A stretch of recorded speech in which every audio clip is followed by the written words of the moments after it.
Hello everyone, this is Mr. Wallach here, and I would first of all like to thank HupitGaming for giving me the opportunity to post this video on their channel.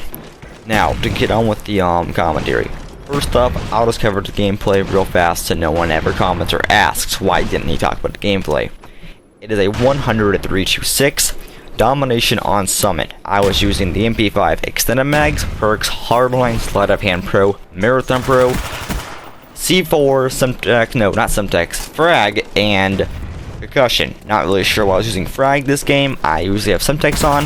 I guess I had decided why not, make it a small change, and happened to work this time. Got me a nice quad. But again, this commentary is not about the gameplay. Instead, it is about the top 3 most common mistakes I'm going to say, to throw a number out there, 80% of good players make.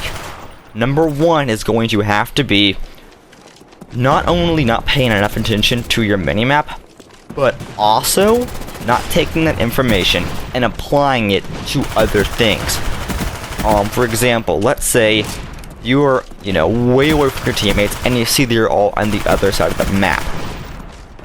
And I would go ahead and think to myself, okay, depending on where they are, let's say they're slowly pushing the third flag you have not capped yet. I know then, okay, the enemy team spawn is about to flip, and it either is going to go off spawn or it's going to go to the flip spawn. It's one of those 2 spawns. Depending on which one I'm closest to is the one I'm going to go ahead and head to. And as you're doing this, you have to think to yourself, okay, it's a very high probability that,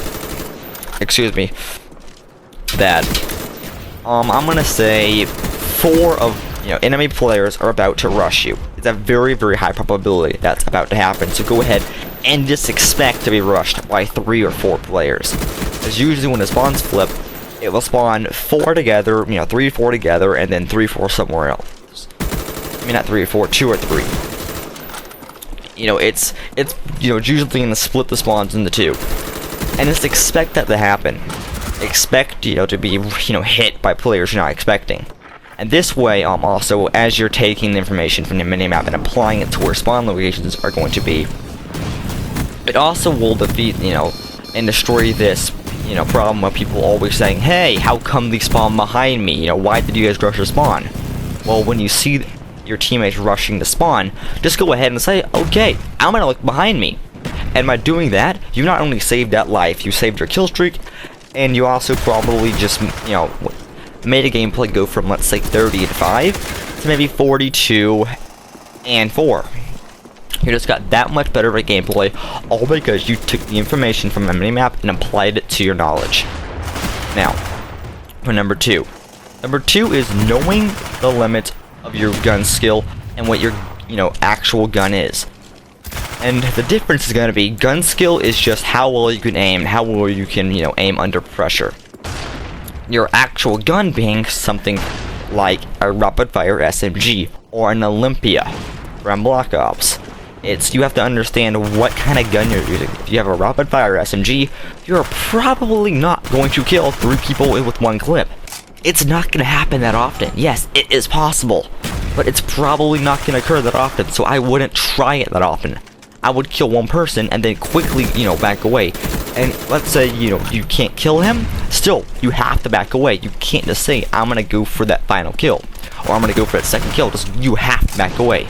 You cannot just keep going after these, kills, because the odds of you winning this gunfight, when you hit the actual jump on a guy, the odds of winning the gunfight are quite high. He's not expecting it, he's off guard, he's usually sprinting, so you have a second that he doesn't have. But the moment he realizes you're there and give a rapid fire SMG, you want to just run away, because the moment, about 1 second into a clip, you're usually gone. It's usually all that ammo when that clip is dead. It's just, you have to reload, so then you gotta back away. And a lot of people try doing is they're, try to reload and keep firing, which you can't. You have to know the limits. Or, for example, let's say that I'm using a gun which recoil kind of, weirds me out. I'm using, let's say, a commando, and I have to go with the commando. Know your gun limit with certain guns as well. and know that, okay, with this gun, I can't be here because, you know, more people rush me per second in that position. So I want to take the less rush position. That way, I have time to correct my aim, or I have things to cover me if my aim goes haywire, so I can go ahead and take cover, reload, do whatever you have to do to win the gunfight. Now for number 3, this is a problem that I would say most people have out there, more than the others do, and more specifically, this is a problem that I have had from almost my entire Call of Duty career, which is being obsessed with numbers.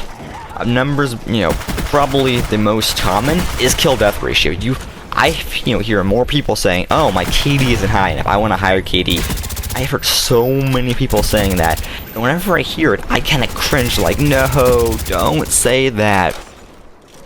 The point of a stat is not to tell me what your KD is, it's to tell me how good you are at what you want, whatever you're trying to do. If you're a defensive player, naturally it should be higher.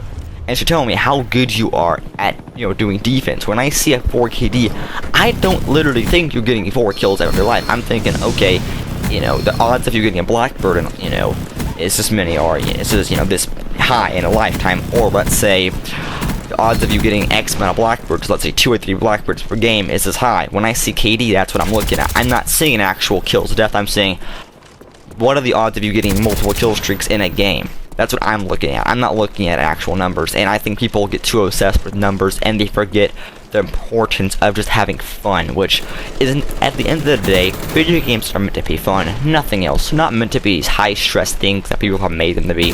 Just have fun, and enjoy your time. If you're not having fun, you're doing something obviously wrong. And that pretty much sums this commentary up. Go ahead, throw this video a like or dislike, depending on whether you liked or didn't like it. Go ahead, leave me a comment, let me know what I did right, let me know what I did wrong. While you're down there, subscribe to HupitGaming. And as always, have a nice day.